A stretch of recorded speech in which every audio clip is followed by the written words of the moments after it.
ভাল পাব লাগিব। কৃষ্ণ ক'ত আছে? সমস্ত প্ৰাণীত। গতিকে প্ৰাণীক ভাল পোৱা মানে আপুনি কৃষ্ণক ভাল পোৱা। প্ৰত্যেকটো জীৱ জন্তুক যদি আমি ভাল পাবলৈ শিকোঁ, তেতিয়াহ'লে আমাৰ দ্বাৰা ভক্তি হ'ব। কেনেকৈ কৰিব এতিয়া? কপিলে কৈছে তৃতীয় স্কন্ধত, অত মাম সৰ্বেষু ভূতেষু ভূতাত্মানম কৃতালয়ম অৰ্হয়েত দান মানৱ্যম মৈত্ৰেয় অভিন্নেন চক্ষুষা 3:29-27। কপিলে কৈছে, মা মই যিহেতু সমস্ত প্ৰাণীত আছো, মোক কেনেকৈ ভক্তি কৰিব মই কওঁ শুনা। কেনেকৈ? প্ৰথম কৈছে দান কৰা। কি দান? আপোনাৰ চোতালত ৰাতিপুৱাই চৰাই কেইটামান আহে, ধৰি লওক চৰাই কেইটামান পৰিছে, আপুনি বিষ্ণুময় জ্ঞান কৰি চাউল এমুঠিটো দিব পাৰে। আপুনি দি চাওকচোন, এদিন দিয়ক, দুদিন দিয়ক, 3 দিন দিয়ক, 4 দিনৰ দিনা নিদিয়াকে থাকক অলপ দেৰিলৈকে। আপুনি দেখা পাব চৰাইকেইটা আহি নিৰ্দিষ্ট সময়ত মাতি আছে যে ভাই দিয়া মোক। কি আনন্দ লাগিব আপোনাৰ। এনেকুৱা বিশ্বাস কৰিব যে আপুনি চাউলকেইটা লাষ্টত আপোনাৰ হাতত খাব।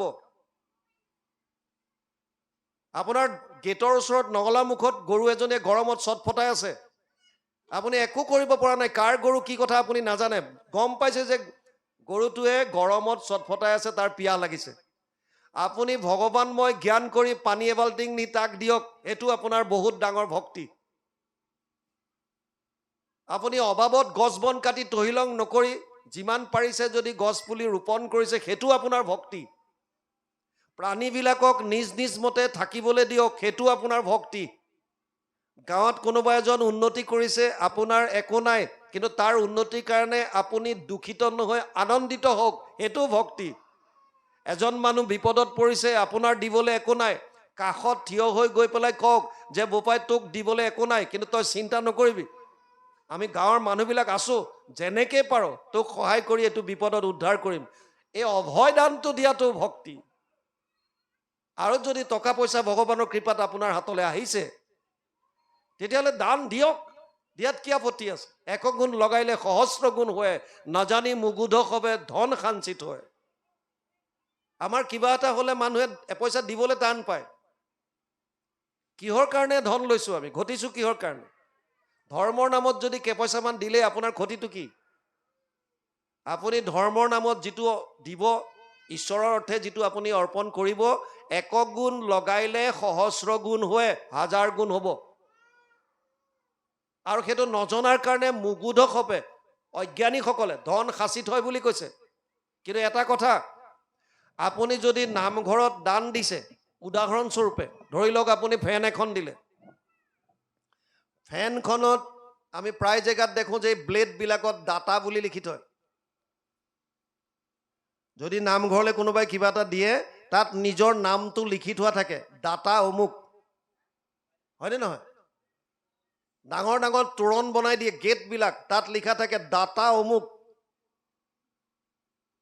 শাস্ত্ৰই কৈছে, গীতাত অৰ্জুনক ভগৱানে কৈছে, দাতব্যম ইতি যদ্দানম ধিয়তে অনুপকাৰিণে দেশে কালে চ পাত্ৰে চ তদ্দানম সাত্বিকম স্মৃতম। 7দশ অধ্যায় 20 নম্বৰ শ্লোক গীতা। এই অৰ্জুন, দান দি পেলাই বিনিময় নিবিচাৰিবি। আপুনি যদি নামঘৰলৈ ফেন এখন দিছে, কোনো কাৰণত তাত দাতা বুলি লিখিবলৈ নিদিব। কিয়? লাভ আৰু লোকচান দুইটা বুজক। যদি আপোনালোকে নামটো লিখি দিলে, যিকোনো এটা পাব, যিকোনো কৰ্মৰ, অনিষ্টম ইষ্টম মিশ্ৰম ত্ৰিবিধা কৰ্মনা ফলম। হয়তো ভাল পাব পাৰে, বেয়া পাব পাৰে, মিশ্ৰিত পাব পাৰে, পাব এটা কৰ্মৰ এটাই ফল। কোনো কৰ্মৰ ফল ভাল হয়, কোনো কৰ্মৰ ফল বেয়া হয়, কোনো কৰ্মৰ ফল মিশ্ৰিত হয়। এতিয়া আপুনি ফেনখন দি ইয়াত দাতা বুলি লিখি দিলে, যিমান মানুহ নামঘৰলৈ আহিব, যোনে যোনে ফেনখনলৈ চাব, আৰু চবে কি ক'ব? এইখন অমুকে দিছে। তাৰমানে আপুনি ফলটো পাইছে। কেনেকৈ? প্ৰচাৰ হৈ আছে, প্ৰচাৰ মাধ্যম। আপোনাৰ ফলটো এইটোত প্ৰচাৰ মাধ্যমৰ দ্বাৰা আহিছে। আপুনি যে ফেন এখন নামঘৰত দিছে, এই কথাটো যোন যোন আহিছে চবেই গম পালে, গতিকে ফলটো আপুনি পাই গ'ল। যদি আপুনি ফলটোৰ কাৰণে এই দাতাটো নিলিখিলে, আপুনি নামঘৰলৈ দি পেলাই কৈছে, মোৰ দিছোহে আৰু প্ৰভু, মোৰ নামটো যাতে ক'তো নাহে, মই দিব লাগে যিটো সামৰ্থ্য অনুসাৰে দিছোঁ, আপুনি 10 টকা দিয়ক, 5 টকা দিয়ক, কথা নাই। কিমান পইচা দিছে সেইটো ডাঙৰ কথা নহয়। পত্ৰম পুষ্পম ফলম তৈয়ম যৌমে ভক্তিয়া প্ৰয়চ্ছতি। নৱম অধ্যায় ২৬ নম্বৰ শ্লোকত ভগৱান কৃষ্ণই অৰ্জুনক কৈছে, ফল জল যোনে পত্ৰ পুষ্প ফল জল শ্ৰদ্ধা সহকাৰে যোনে মোক যি দিয়ে মই তাকেই গ্ৰহণ কৰোঁ। আপুনি যি দিয়ে শ্ৰদ্ধা সহকাৰে, 10 টকা এটা দিছে সেইটো যথেষ্ট, কিন্তু যিটো দিব এইটো শ্ৰদ্ধা সহকাৰে দিয়ক আৰু তাৰ পৰা বিনিময় নিবিচাৰিব। ফেনখন দি পেলাই আপুনি ডাটা নাই লিখা, নামঘৰত দি দিলে আৰু ক'লে কমিটিক ক'লে যে মোৰ নামটো তাত নিলিখিব।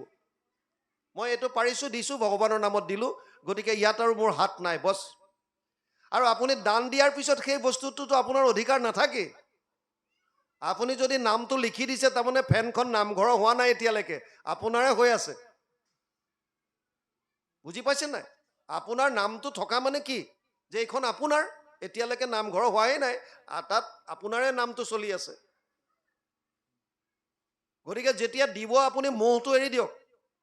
দিলে ভগৱানে কৈছে নৱম স্কন্ধ 4ৰ্থ অধ্যায় 63 নম্বৰ শ্লোকত দুৰ্বাসাক কৈছিল, অহম ভক্ত পৰাধীন হি অস্বতন্ত্ৰ এব দ্বিজ।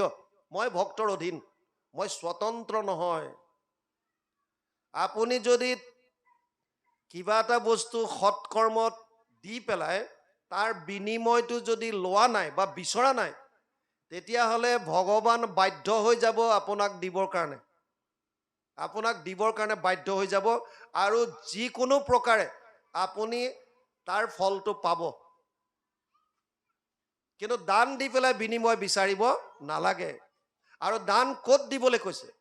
দেশ কাল পাত্ৰ চাইহে। য'তে ত'তে দান দিও লাভ নাই। কিছুমান দান বুলি আপুনি ভাবিছে যে মোৰ লাভ হ'ব, লাভ নহয়, লোকচানো হ'ব পাৰে। দান দিলেও লোকচানত পৰিব পাৰে। কেতিয়া? ধৰি লওক সন্ধিয়া সময়ত আপোনাৰ ওচৰলৈ ল'ৰা এটা আহিছে আৰু কৈছে, বাপ টকা 50টা দিয়কচোন। আপুনি জানে যে এই সময়ত যদি ইয়াক 50 টকা দিওঁ, ইয়াৰ গন্তব্য স্থানটো কি? ই ক'ত যাব? হে? এই সন্ধিয়া যে 50 টকা বিচাৰিছে, এই সময়ত যদি ইয়াৰ হাতত 50 টকাটো দিওঁ, ই ডাইৰেক্টলি ক'ত যাব এইটো আপুনি জানে? বুজি পাইছে নাই? তথাপিও ভাবিছে যে দান দিয়াটো ভাল, সেইকাৰণে আপুনি তাক টকা 50টা দি দিলে। কিন্তু এতিয়া সি যদি ডাইৰেক্টলি জেগাত গৈ ফূৰ্তি পানী খাই আহি ঘৰত যদি অত্যাচাৰ কৰিছে, অশান্তি কৰিছে, তাৰ ফলটো আপুনিও পাব। এইটো শাস্ত্ৰত আছে, মই কোৱা নাই। ব্যাসদেৱে নিজে বলি দিয়া নাছিলে। ব্যাসদেৱে বলি দিয়াৰ কথা ক'তো নাই। কিন্তু ব্যাসদেৱে উগুল থুগুল চিত্তত ভুগি আছিল। আৰু নাৰদে আহি পেলাই সেইটো বেমাৰটোৰ কথা কৈ থৈ গৈছে। নাৰদ বদতি শুনা মহামুনি ব্যাস, তুমি সে কৰিলা জগতকে সৰ্বনাশ, নিৰন্তৰে প্ৰাণীৰ লোৱাইলা তুমি প্ৰাণ, নাহি মন্দ কৰ্ম আৰু ইহাৰ সমান। ব্যাসে ডাইৰেক্টলি বলি দিয়া নাই, কিন্তু বেলেগৰ হতুৱাই বলি দিবলৈ লিখি দিলে। গতিকে ব্যাসদেৱে লিখাৰ কাৰণে তেওঁৰ ওপৰত ভিত্তি কৰি বেলেগে বলি বিধান দিলে, বলি দিলে। বলি দিয়াৰ যিটো তাৰ পৰা যিখিনি আহিলে পাপ, তাৰ ফলত ব্যাস ভুগিবলগীয়া হৈছে। জীৱ হত্যাৰ যিটো পাপ লাগিল, তাৰ ফলত ব্যাসে নিজে ভুগি আছে নাই? গতিকে আপুনি কাৰোবাক দান দিছোঁ বুলি ভাবি যদি অসৎ পাত্ৰত পইচাটো দি দিলে, তেওঁৰ দ্বাৰা যিখিনি অপকৰ্ম হ'ব এই পইচাটোৰ দ্বাৰা, তেতিয়াহ'লে তাৰ ফলটো আপুনি ভোগ কৰিব লাগিব। আকৌ আনহাতে প্ৰয়োজনজনকে নিডি পাৰ্চনজনক সময়ত দানটো দিব পাৰিলে ভাল। আপুনি দান দিব লাগে বুলিয়ে যাকে তাকে কৰিলে নহ'ব। এটা শ্ৰেণী কোঠাত শিক্ষকে ছাত্ৰ ছাত্ৰীসকলক বুজাই আছিল যে কাক কেনেকৈ সেৱা কৰিব লাগে। আৰু তেওঁলোকক বুজাই দিলে যে মানৱ সেৱা একদম পৰম সেৱা হয়, গতিকে তোমালোকে যেনেকৈ যাকে পাৰা সেৱা কৰিবা। ছাত্ৰ ছাত্ৰীসকলক ক'লে, কাইলৈ তোমালোক অহাৰ পাছত মই তোমালোকক সুধিম কোনে কোনে কাক কেনেকৈ সেৱা কৰিছা বুলি। পিছদিনাখন ছাত্ৰ ছাত্ৰীসকল আহোঁতে শিক্ষকে সুধিলে, তোমালোকক যে কালি মই সেৱাৰ ওপৰত যে এটা ক্লাছ লৈছিলোঁ, আজি মোক কোৱাচোন তোমালোকে কাক কাক সেৱা কৰিলা। সেৱা মানে সহায়, সহায় সহযোগিতা, এইখিনি কথা সুধিছে। কাক কিবা সহায় কৰিছা এইটো মোক কোৱা। কোনোবাই মাক কৰিছা, দেউতাক কৰিছা, বা গাঁৱৰ কোনোবা জ্যেষ্ঠজনক কৰিছা, ভাইটিক কৰিছা, ভণ্টিক কৰিছা, কি কি কোনে কাক কাক সেৱা ভাৱত লৈ পেলাই তোমালোকৰ কৰ্ম কৰিলা মোক কোৱা। তে এটা ল'ৰাই হাত থিয় কৰিছে, ছাৰ মই কি কৰিলা? ছাৰ স্কুললৈ আহি থাকোঁতে ৰাস্তাৰ কাষত বুঢ়ী মানুহ এগৰাকী ৰৈ আছিলে, মই হাতত ধৰি ৰাস্তাটো পাৰ কৰাই দিলোঁ। অঁ, এইটো উত্তম, এইটো ভাল। বাকী ক্লাছত ক'লে দেখিছা এই ল'ৰাটোৱে উত্তম সেৱা কৰি আহিছে। স্কুললৈ আহোঁতে বুঢ়ী মানুহ এগৰাকী ৰাস্তাৰ দাঁতিত আছিল, এই পোনাটোৱে হাতত ধৰি ৰাস্তা পাৰ কৰাই দিছে। এইটো প্ৰকৃত সেৱা। আৰু কোনোবাই এইবাৰ বেলেগ এটাই হাত দাঙিছে। তুমি কি কৰিলা? ছাৰ ই যিজনী বুঢ়ী মানুহ ৰাস্তা পাৰ কৰাইছিল ইটো হাতত ময়ো ধৰিছোঁ। বুজি পাইছেনে? অঁ, হয় নেকি? দুটাই ধৰি পাৰ কৰালা। বাৰু যি কি নহওক দিয়া, ঠিকেই আছে, সৰু ল'ৰা তোমালোক দুটাই ধৰিলা, ঠিক আছে, একো নাই। আৰু কোনোবাই এইবাৰ আৰু এটাই হাত দাঙিছে। তই কি কৰিলি? ছাৰ ইহঁত দুটা হাতত যিজনী বুঢ়ী মানুহ পাৰ কৰাইছে ময়ো পিঠি ফালৰ পৰা অকণ পিছফালৰ পৰা হাত লগাইছোঁ। আৰু 3টা লাগেনে বুঢ়ী এজনী পাৰ কৰাবলৈ? বাৰু যি কৰিলি। আৰু কোনোবাই এইবাৰ একদম শেষৰ বেঞ্চৰ পৰা এটাই উঠিছে। ছাৰৰ খং উঠিছে, তয়ো সেই বুঢ়ীকেনে? বোলে হয় ছাৰ, সেই বুঢ়ীগৰাকীকে ময়ো। আৰে এজনী বুঢ়ী মানুহক ৰাস্তা পাৰ কৰাবলৈ 4টা ল'ৰাৰ প্ৰয়োজন হয় নেকি? তেওঁ ল'ৰাকেইটাই কৈছে ছাৰ আপুনি কথাটো বুজা নাই। বোলে কিয়? মানুহজনী ৰাস্তা পাৰ হ'ব বিচৰা নাই, আমি জোৰ জবজ পাৰ কৰাইছোঁ। এইটো সেৱা নহয়, বুজি পালেনে? এইটো সেৱা বুলি নকয়। এইটো আপুনি আপোনাৰ ভাল পোৱাটো বুজাবৰ কাৰণে জোৰ জবজ কাৰোবাক কিবা এটা কৰোৱাটো এইটো কেতিয়াও সেৱা হ'ব নোৱাৰে। তেনেকুৱা দানৰ কোনো কাম নাইকিয়া। বুজি পাইছে নাই?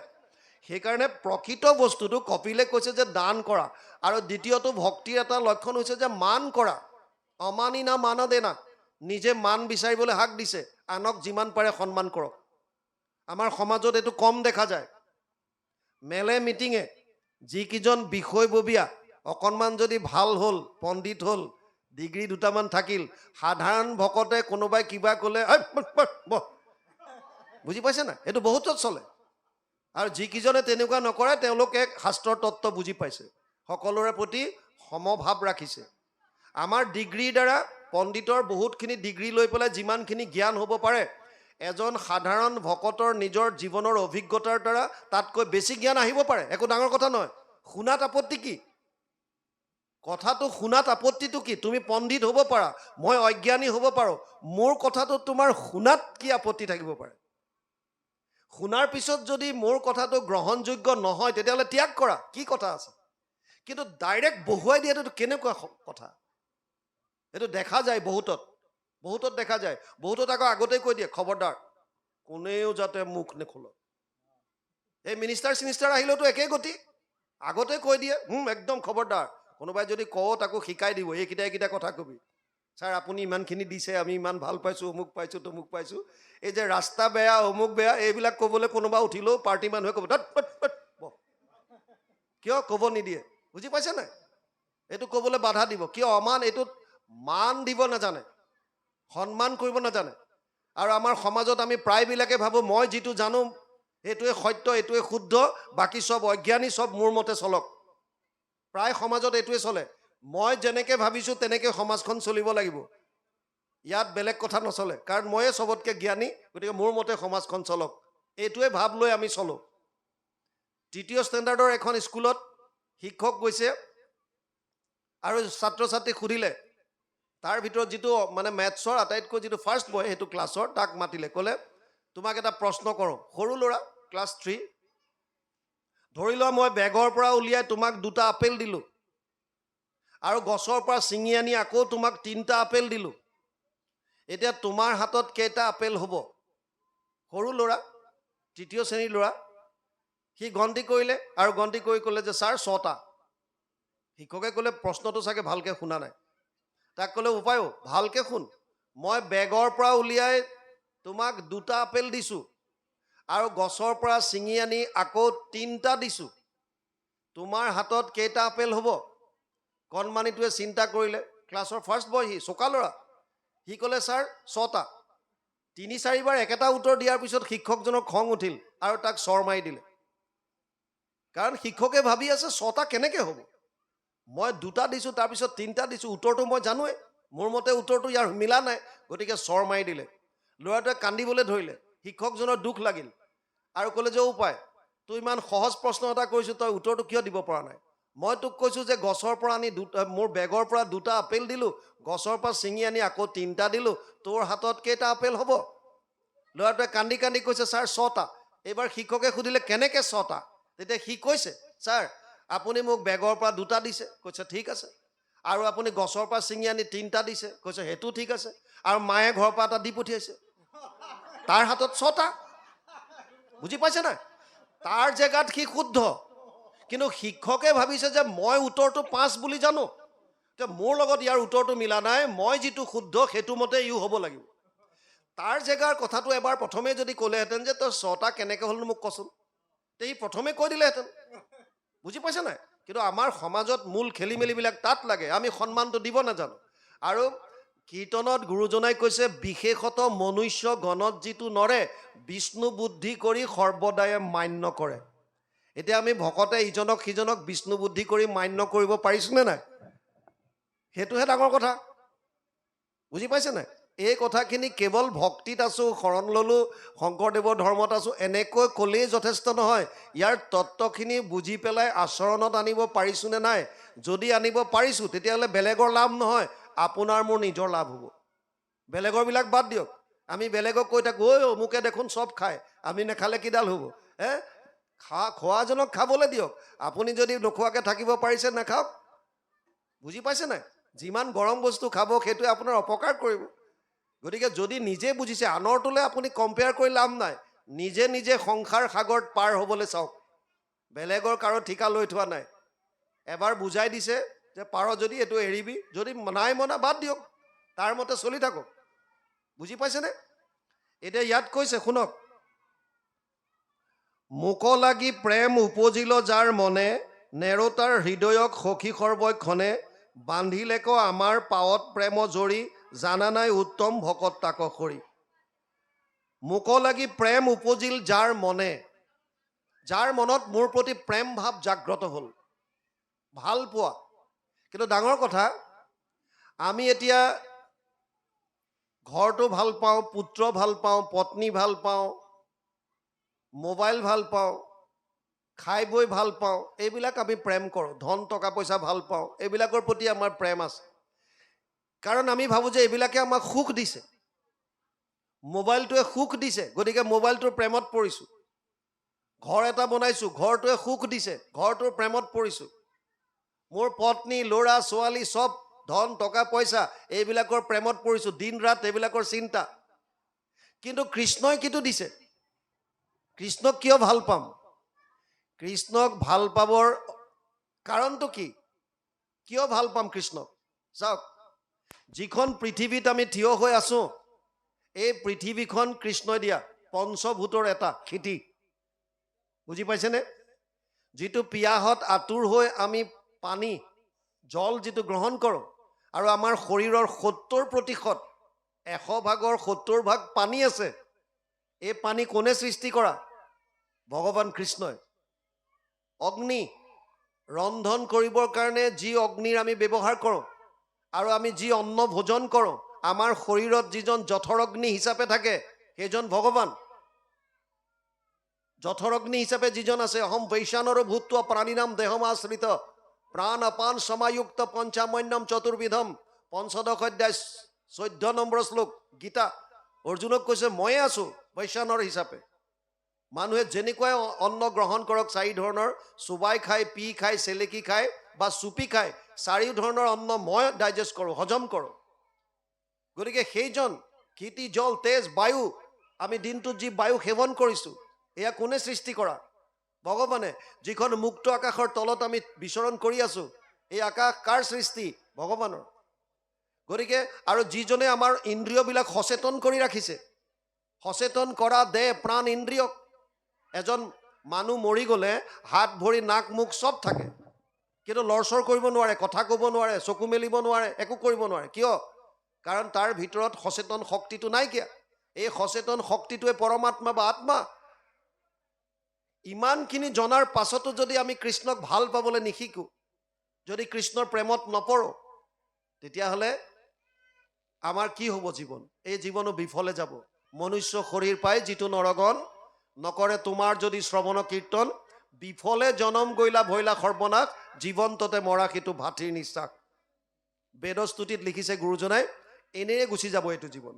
সেইকাৰণে ইয়াত কৈছে, যিজনে মোৰ প্ৰতি যাৰ মনত প্ৰেম উপজিল, মই তাৰ হৃদয়ক কোনো কালে নেৰো, সৰ্বক্ষণে মই তেওঁৰ লগত থাকোঁ। কাৰণ বান্ধিলেক আমাৰ পাৱত প্ৰেম জৰি, জানা নাই উত্তম ভকত তাক সৰি। তেওঁৰ প্ৰেম জৰিয়ে আমাৰ পাৱত বান্ধি থৈছে, আৰু তেওঁতকৈ উত্তম ভকত কোনো নাই, যিজনে মোৰ নাম লৈ আছে। তাৰ পাছত কৈছে, পৰম শ্ৰদ্ধায়ে যিটো ভজন্ত সৰ্বথা, হুইবেক মুকুট সিটো ইটো কোনো কথা। তাৰ সংগ পাইলে হুইবে জগত মুকুত, নেদেখিবা সখী ইটো কথা অদভূত। যিজনে শ্ৰদ্ধাভাৱে মোক ভজন কৰিলে, ভক্তি কৰিলে, সেইজন যে মুক্তি হ'ব এইটো ডাঙৰ কথা নহয়। সেইজনৰ চৰণত ধৰিও জগত মুকত হ'ব পাৰে। মানে ইয়াৰ উদাহৰণ গজেন্দ্ৰ উপাখ্যানত পাব। আগতে কি কৈছে বুজি লওক। ইয়াত কৈছে পৰম শ্ৰদ্ধায়ে যিটো ভজন্ত সৰ্বথা, সৰ্বথা মানে সদায়, প্ৰতিটো মুহূৰ্তত। যিটোজনে পৰম শ্ৰদ্ধা সহকাৰে মোৰ ভক্তি কৰিলে, পৰম শ্ৰদ্ধায়ে যিটো ভজন্ত সৰ্বথা, সদায়, হুইবেক মুকুট সিটো ইটো কোনো কথা। তেওঁ যে মুকুট হ'ব এইটোনো কি ডাঙৰ কথা।